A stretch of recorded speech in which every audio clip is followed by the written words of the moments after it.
नमस्कार. मी राजाराम बानखेले.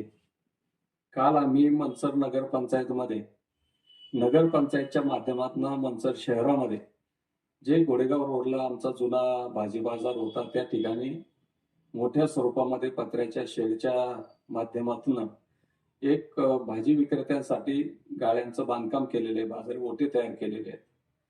ते ओटे करत असताना तो निधी कुठल्या फंडातनं आलाय, कोणी आणलाय, कुणाच्या विशेष प्रयत्नातनं आलेला आहे याच्याशी काही आमचं घेणं देणं नाहीये.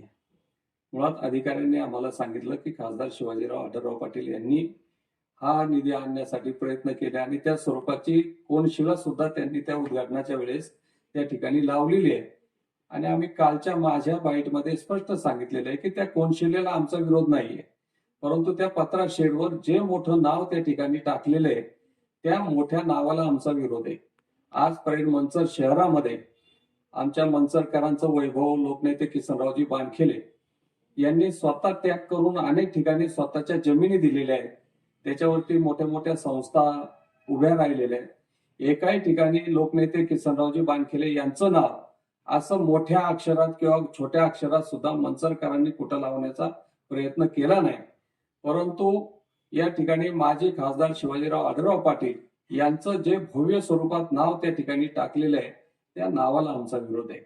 आणि प्रामाणिकपणे सांगतो, त्यांनी जे त्या ठिकाणी वक्तव्य केलं काही कार्यकर्त्यांनी, विशेषतः माजी नामदार वळसे पाटलांना तुमच्या माध्यमातून एक विनंती राहणार आहे की साहेब, तुमची ख्याती सगळ्या महाराष्ट्रामध्ये एक अभ्यासू, हुशार आणि लोकाभिमुख काम करणारं नेतृत्व अशा स्वरूपाचे आहे. परंतु तुम्ही तुमच्या या मतदारसंघामध्ये आंबेगाव विधानसभा मतदारसंघात आपल्या राष्ट्रवादी काँग्रेस पक्षाचा एखादा शहाणा कार्यकर्ता कोणीतरी प्रवक्ता म्हणून नेमावा, ज्याने विरोधी पक्षाच्या बाईटचा अभ्यास करावा, समोरची माणसं काय बोललेली आहेत, कार्यकर्ते काय बोलतायत आणि आपण त्याला उत्तर कसं दिलं पाहिजे, असा थोडा बुद्धी असणारा कार्यकर्ता जर एखादा नेमला तर आम्हाला आनंद होईल की त्याच्या तोंडनं अशा प्रश्नांची उत्तरं ऐकायला मिळतील आणि तो आनंद वाटेल. कारण आम्ही बोलतोय आणि उत्तरं कार्यकर्ते त्यांचे देतात भलतीच, एकही त्याचा अभ्यास करत नाही. कारण आम्ही आमच्या कालच्या बाईटमध्ये स्पष्ट म्हटलेलं आहे की त्या मार्केटसाठी जे गावच्या बैठकीत ठराव झाले होते त्या ठरावापैकी कुठलंही नाव एखादं दिलं असतं तरी काही हरकत नव्हती. म्हणून आमचा जो विरोध आहे तो त्या मोठ्या अक्षरात टाकलेल्या नावासाठी विरोध आहे. आणि त्यांनी जो प्रश्न मांडला की मी पंचायत समिती सदस्य असताना काय काम केलं, भावनेतून निवडून आलो, ठीक आहे, कसं का निवडून येणार, निवडणूक ही निवडणूक असते, त्यामुळे जनतेने निवडून दिलं, त्या मनसरकरांच्या लोकमताचा तरी या कार्यकर्त्यांनी आदर करावा. आणि माझ्या 5 वर्षामध्ये मी काय काम केलं, तुमच्याच पक्षाचे जे पंचायत समिती सदस्य आहेत त्यांना जाऊन विचारा की पंचायत समितीमध्ये किती फंड येतो, किती पैसे येतात आणि काय कामं होतात. शेवटच्या वर्षामध्ये जाता जाता आम्हाला प्रत्येक सदस्याला 10-10 लाख रुपये निधी मिळाला. त्या निधीतनं मनसर शहरामध्ये जी काही कामं केलेली आहेत ती कामं करत असताना प्रत्येक शाळेत मी माझ्या पद्धतीनं जी स्थानिक गरज होती त्या शाळेची गरज पाहून मी निर्णय घेतला आणि 5 ठिकाणी पाण्याच्या टाक्या दिलेल्या आहेत. आणि मी पंचायत समिती सदस्य विद्यमान लोकप्रतिनिधी असताना त्या टाक्यांवरती माझी नावं टाकलेली आहेत. मी काही माझी प्रतिनिधी झाल्यावरती नावं टाकलेली नाहीये. मी विद्यमान पंचायत समिती सदस्य असताना त्या पाण्याच्या टाक्या बांधलेल्या आहेत. त्याच्यात मला ना दिलीप पाटलाचं मार्गदर्शन, ना त्यांनी सुचवलेली कामं, ना आढळरावांनी, ती मी माझ्या फंडातनं केलेल्या कामांचं त्या ठिकाणचं दिलेलं ते धोरण आहे.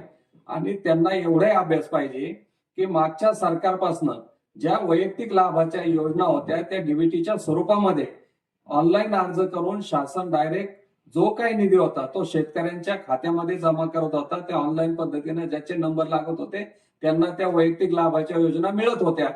किमान हा अभ्यास करून जर बोलले असते तर आम्हाला वाटतं की मनसर शहरात काहीतरी अभ्यासू कार्यकर्ते आहेत.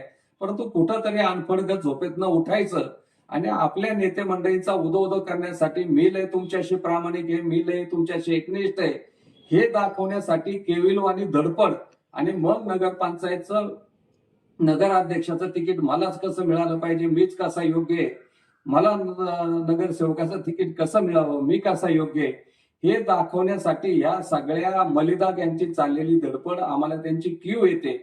कारण त्यांनी अभ्यासपूर्ण यावं, अभ्यासातून बोलावं, या गावचा, या विभागाचा, या परिस्थितीचा सगळा अभ्यास केल्यानंतर बोलले तर आम्हाला त्याचं समाधान होईल. आणि मुळात आमचं जे मागणं आहे ते आम्ही नगरपंचायतच्या समोर अधिकाऱ्यांच्या समोर मांडलेलं आहे. आमचा तुमच्याशी काडीचाही संबंध नाही. ते नाव तुम्ही दिलंय कोणी दिलंय हे सुद्धा आम्हाला घेणं देणं नाही. ती प्रॉपर्टी शासनाची आहे, नगरपंचायतची आहे. नगरपंचायतच्या शासकीय प्रॉपर्टीवरती नाव टाकत असताना त्याला शासनाचीच परवानगी लागते. तुम्ही आम्हाला एक शासनाचं पत्र असं आणून दाखवा की याला शिवाजीराव आढळरावांचं नाव देण्यास शासनाने परवानगी दिलेली आहे. आम्ही आमची हरकत आमचा विरोध तात्काळ त्या ठिकाणी मागे घेऊ. तेव्हा सुज्ञपणानं वळसे पाटलांनी अभ्यासू कार्यकर्ते किमान आमच्या समोर बोलायला पाठवावे. त्यांनी जे सांगितलं की नाव काढण्याचा प्रयत्न केला तर जशाच तसे उत्तर देऊ. मी जे सांगतो की बुद्धिवान कार्यकर्ते द्यावे तो विषयच आहे. त्यांनी मुळात तो विषय समजून घेतला नाही. आम्ही ते नाव काढण्याची जबाबदारी प्रशासनावर सोपवलेली आहे आणि स्थानिक प्रशासकीय अधिकाऱ्यांनी आम्हाला शब्द दिलाय 8 दिवसाच्या आतमध्ये ते नाव आम्ही काढून टाकू. आम्ही त्या ठिकाणी नाव बुजवण्यासाठी नाव पुसण्यासाठी हातात ब्रश घेऊन जाणार नाही. किमान त्यांनी ती बाईट नीट बारकाईने एकदा ऐकली असती तर त्यांच्यावरती हे केविलवाणी प्रसंग आले नसते. मला त्यांच्या बुद्धीची कीव येते, त्यांच्या हुशारीची कीव येते. तेव्हा कृपा करून यापुढे आमच्या बाईट ऐकताना किमान बारकाईनं अभ्यासपूर्ण ऐका आणि नंतर आम्हाला उत्तर देण्याच्या भानगडीत पडा. विशेषतः एक प्रघात असतो की विद्यमान लोकप्रतिनिधी त्यांच्या कालखंडामध्ये जी कामं मंजूर करून आणतात त्या विद्यमान लोकप्रतिनिधींची नावं त्या ठिकाणी लावली जातात. खासदार शिवाजीराव आढळराव पाटील हे खासदार असताना, विद्यमान लोकसभा सदस्य असताना या तालुक्यात अनेक ठिकाणी त्यांनी त्यांची नावं लावलेली आहेत. आम्ही कुठेही त्यांच्या नावाला विरोध केलेला नाही. मंचर शहरात सुद्धा अनेक ठिकाणी त्यांची नावं आहेत, त्याही नावांना आम्ही विरोध केला नाही. प्रश्न हा उरतो की या ठिकाणी ते आता माजी खासदार आहेत, विद्यमान लोकप्रतिनिधी नाही. या उलट मी या ठिकाणी वळसे पाटलांचं अभिनंदन करतो की गेल्या 35 वर्षात या तालुक्यामध्ये वळसे पाटलांच्या माध्यमातून हजारो कोटी रुपयाची कामं झालेली आहेत. पण जेवढं नाव आज आढळराव पाटलांचं पत्र्याच्या शेडवर टाकले, एवढ्या मोठ्या स्वरूपाचं किंवा छोटं सुद्धा नाव वळसे पाटलांनी इंजिनिअरिंग कॉलेज कोट्यवधी रुपयाचं आणलं, क्रीडा संकुल या ठिकाणी आणलं, मुलामुलींचं हॉस्टेल आणलं, उपजिल्हा रुग्णालय या ठिकाणी केलेलं आहे. अनेक मोठे प्रकल्प या तालुक्यात राबवलेत. पण वळसे पाटलांचं नाव कुठेही त्यांनी लावलेलं नाही किंवा त्यांच्या विशेष प्रयत्नातनं हे काम झालेलं आहे असा बोर्ड तुम्हाला या तालुक्यात मला तरी आजपर्यंत कुठे दिसला नाही. त्यामुळं आता ही सगळी मंडळी एका पक्षामध्ये ज्या नेतृत्वाने महाराष्ट्र राज्याचं नेतृत्व केलं त्या नेतृत्वाच्या अंतर्गत तुम्ही सगळे काम करतायत. आढळराव दादांपासून ते सगळे जे काय बोलत होते लुंगे सुंगे कार्यकर्ते, त्यांनी आपल्या नेत्याचा आदर्श घेतला पाहिजे की 35 वर्ष लोक ज्यांना निवडून देतात त्यांनी स्वतःचं नाव आतापर्यंत हजारो कोटीचे कामं करून एकाही कामावरती त्यांचं नाव कुठं टाकलं नाही. पण आपण या ठिकाणी साध्या पत्रा शेडला 70 लाखाच्या कामाला एवढा अट्टहास का? हा नावाचा अट्टहास या मंडळींनी आता तुम्ही ज्या पक्षात आहात आणि ज्या पक्षाच्या ताब्यात बाजार समिती आहे त्या बाजार समितीसाठी लोकनेते किसनरावजी बानखिले यांनी आधी स्वतःची जागा काढून दिली, मग बाकीच्या बानखिल्यांच्या जागा गेलेल्या आहेत. त्यावेळी त्यांचे शब्द होते की आम्ही या ठिकाणी सगळ्या जागा मालकांना एक गाळा देऊ, यांची नावं लावू. आजपर्यंत लोकनेते किसनरावजी बानखिले यांचं नाव कुठेही लावलं नाही. मी या सगळ्या कार्यकर्त्यांना एक विनंती करणार आहे, तुम्हाला जर खरंच मंचरचा अभिमान स्वाभिमान असेल आणि लोकनेते किसनरावजी बानखिले यांचा फोटो फक्त निवडणुकीत तुम्ही वापरता, तो जर तुम्हाला खरं आदर असेल तर तुम्ही तुमच्या नेत्यांना सांगून त्या बाजार समितीमध्ये कुठेतरी मोठ्या एखाद्या विभागाला लोकनेते किसनरावजी बानखिले यांचं नाव द्यावं. या ठिकाणी आता बाळासाहेब बानखिले बसलेले. आपल्याला कल्पना आहे ज्या नगरपंचायतमध्ये आज तुम्ही जाऊन बसता ती पूर्वीची मंचर ग्रामपंचायतची इमारत आहे. ती इमारत ते सरपंच असताना त्यांनी बांधली. सरपंच असताना त्यांनी खूप प्रयत्न केले. त्याला काय कुठे फंड नव्हता, कर्ज काढलं, लोकांकडनं पैसे उसने घेऊन काहीतरी करून त्यांनी एवढी मोठी मंचर सारख्या गावामध्ये भव्य दिव्य इमारत उभी केली. पण त्यांनी सुद्धा त्या ठिकाणी आपलं नाव कुठे या ठिकाणी या इमारतीला असावं हा प्रयत्न केला नाही आणि आजपर्यंत सुद्धा त्यांनी तो प्रयत्न केला नाही. आणि तसं जर सगळ्यात माझी लोकप्रतिनिधींची नावं द्यायची आली तर डिंबे धरणापासून जर आपल्याला नावं द्यायला सुरुवात केली तर मला वाटतं या तालुक्यात कुठे जागा पुरणार नाही. तेव्हा यांनी आधी थोडासा अभ्यास करावा. विनाकारण पुढं तरी आपल्या नेत्याचं डबडं वाजवायचंय, पुढं करून तिकीट मिळवायचंय. तिकीट मिळवा बाबांनो, पण विनाकारण या मंचर शहरात वाईट प्रथा वाईट रूढी काही पाडू नका हीच यांना विनंती आहे. नमस्कार, मी बाळासाहेब विठ्ठलराव बानखेले, माजी सरपंच मनसर.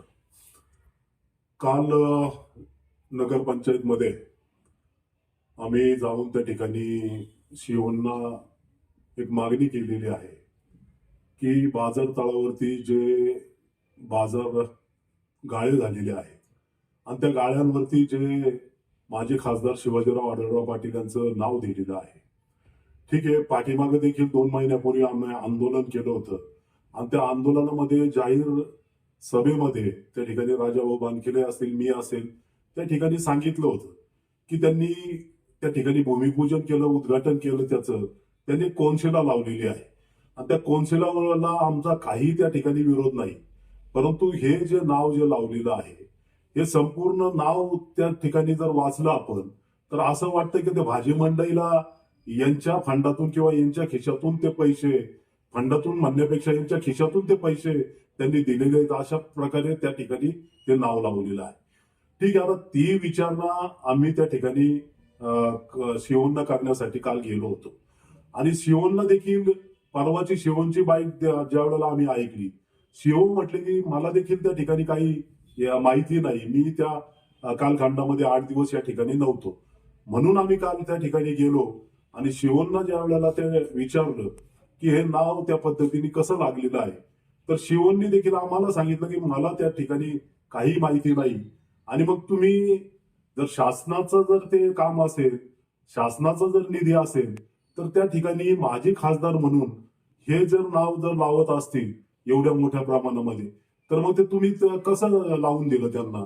तर मग त्यांनी त्याच्यानंतर सांगितलेलं आहे की मी एक 8 दिवसाच्या आतमध्ये ते नाव त्या ठिकाणी काढतो. आजची ज्या वेळेला बाईट आम्ही ज्या वेळेला ऐकली त्याच्यामध्ये त्यांनी सरळ म्हटलेलं आहे की जशास तसं उत्तर देऊ. आता जशास तसं उत्तर कुणाला देणार तुम्ही? आम्ही शिवमकडे ती मागणी केलेली आहे, शिवमला जाऊन त्या ठिकाणी विचारलेले आहे आणि शिवमनी ज्या वेळेला आम्हाला तो शब्द दिला त्याच्यानंतर आम्ही तिथून आलो आणि शिवमनी सांगितलेलं आहे की 8 दिवसाच्या आतमध्ये हे सर्व नाव त्या ठिकाणी नसेल असं त्यांनी आम्हाला सांगितलेलं आहे.